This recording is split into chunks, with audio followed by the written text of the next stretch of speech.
All right, let's talk about Mexico in World War II. Now, at first, Mexico is going to be neutral, okay? Just like the remainder of the countries in the Americas, in the Western Hemisphere, Canada's going to be the only one that's going to join the war right away. The rest of these countries are going to be neutral at first. However, they're going to consistently start siding with the United States, opposed to Germany, when Germany starts to increase their aggression in the Atlantic. Okay, they're going to start being a little bit more aggressive with shipping going over to the United Kingdom. Mexico is going to get involved in that. They're going to start messing with Mexico, and Mexico is like, no, bro, you're not going to be doing this. Additionally, though, it is important to understand they wanted the belief of hemispheric solidarity. You need to be together, or we're going to be at war. If we're going to go to war, we're going to go to war together. Okay, we're not going to do this individually. So initially, once war starts in Europe, Canada is going to be the only country in the Americas to really go ahead and join the war right away. The president of Mexico at this time, Lázaro Cárdenas, is going to be a populist leader. He's going to really kind of go with the flow. What the vast majority of people want in Mexico, he is going to be doing.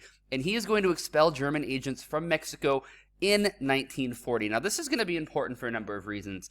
Number one, Mexico officially is neutral, okay? However, just like the United States is officially neutral in policy, in morality, this isn't really the case. Mexico is not really neutral when it comes to morality. They are definitely not rooting for Germany, just like the United States is definitely not rooting for Germany. And he's going to expel German agents from Mexico in 1940.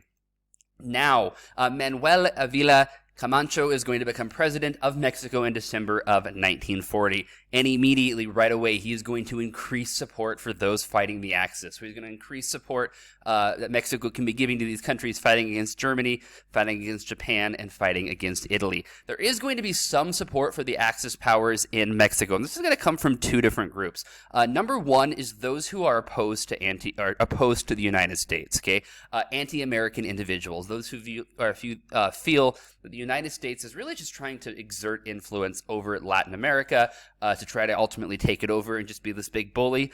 They're going to be opposed to the Allied powers. They're going to be more in favor of the Axis powers because they're ultimately kind of fighting against this Americanism that they don't like. And number two, immigrants who are coming or in Mexico from Germany, immigrants in Mexico from Italy, and immigrants in Mexico from Japan. Okay, those individuals naturally are going to be a little bit more inclined to support their country. This isn't saying that all German immigrants, for example, are supporting the Nazis. That certainly was not the case.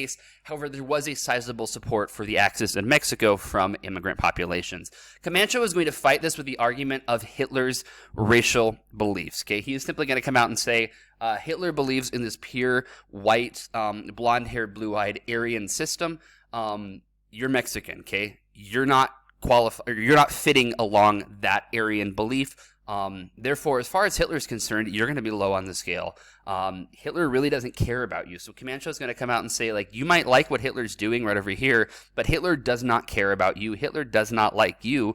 And if Hitler got over here, you might be getting killed and persecuted as well. So maybe you should go against the Axis powers. This is going to have a differing level of effect, kind of depending on the individual. But when it comes to trying to fight against Hitler, this was a pretty good strategy to go to use. Lend-Lease Act is also going to increase cooperation between the United States and Mexico. Again, lending and leasing arms and military equipment to the United Kingdom and other countries who are fighting in the war. Mexico is going to be a part of this as well, which is going to help Mexico's economy.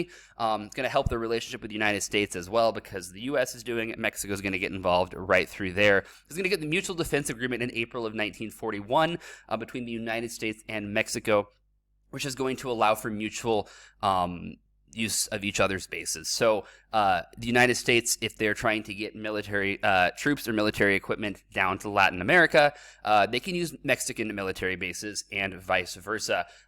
Practically, this is going to be important because it's going to let the United States train Mexican pilots and then also use their bases. So it's kind of a way of saying, we've got our pilots here in the United States.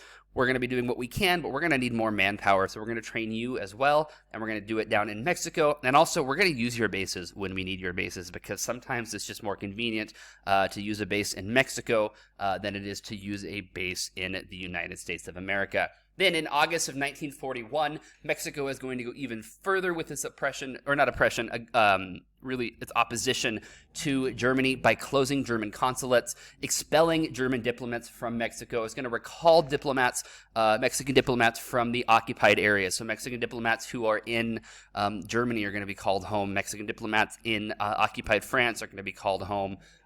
They're going to really just bring everyone home. And this is kind of was a way of showing their hemispheric solidarity to show that they are opposed to what Hitler is doing. They're not officially at war, but they are opposed to what is happening with Hitler, what the Germans are doing, what the Nazis are doing, what the Axis powers are doing.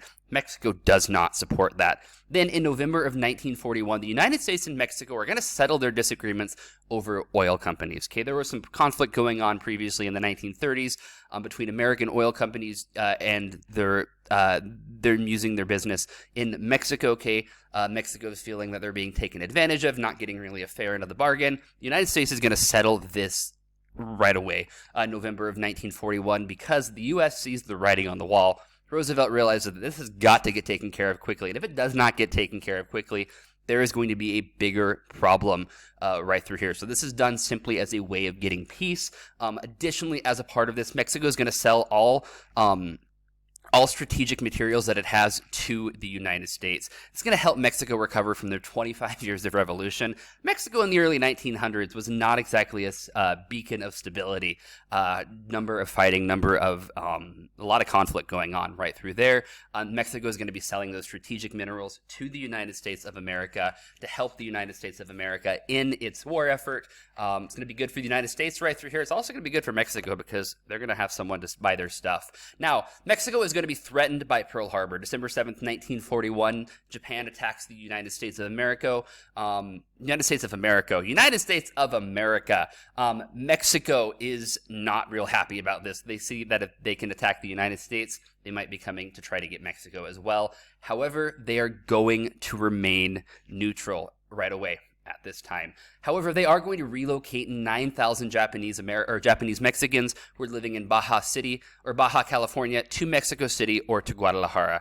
Mexico City, the capital, right in the middle of the country. Guadalajara up by the United States on the American border. They're going to do this same process. Get them out of the West, move them farther inland. Okay, this is the same process you see happening with Japanese Americans in the United States and Japanese Canadians in Canada. These countries fear that they're going to be sympathetic to Japan. They don't like this. Therefore, they're going to basically take away their rights and move them. The former president, Cardenas, is going to be made commander of the Pacific Defense Zone. And this is simply done as a way of trying to increase support for the Allied cause. Get them here, get them ready to go. We're going to increase support. He's a populist leader. He's popular. We might as well use him to try to help get Mexicans to support the Allied cause, to get them really opposed to what Hitler's doing, opposed to what Germany's doing, and keep going.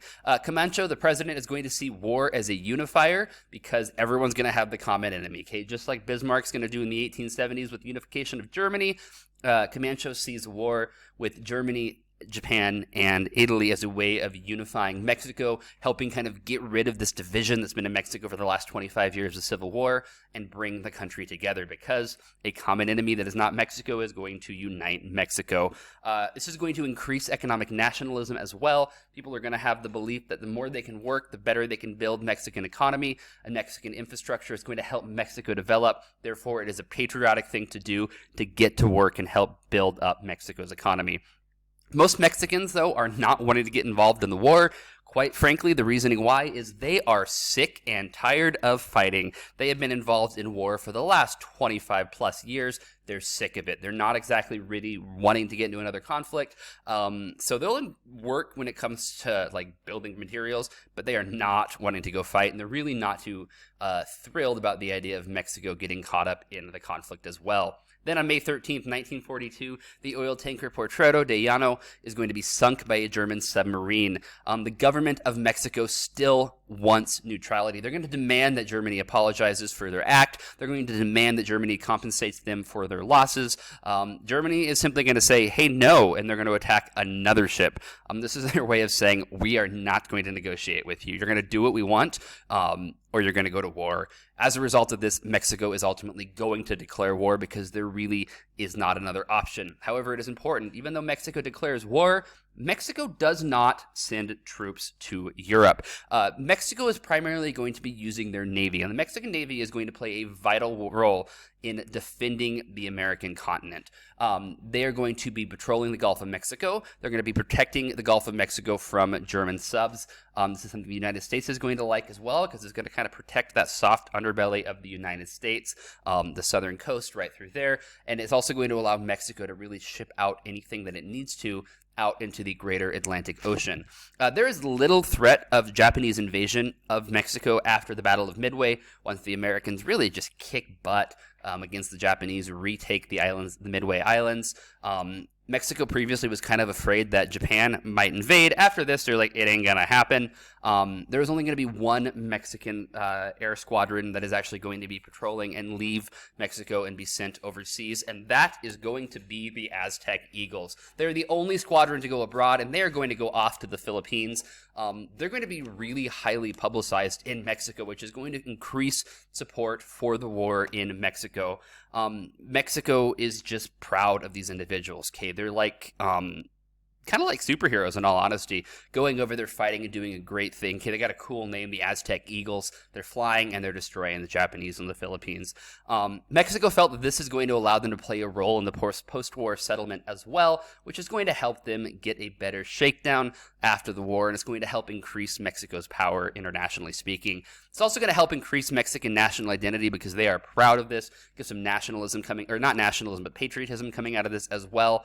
And it's also going to help Mexico improve the relations with the United States of America, which was also fighting in the Philippines to liberate the Philippines from the Japanese. So that is all for now. Questions, comments, put it below. Let me know if you have any comments, questions. Otherwise, I will see you later. Good luck.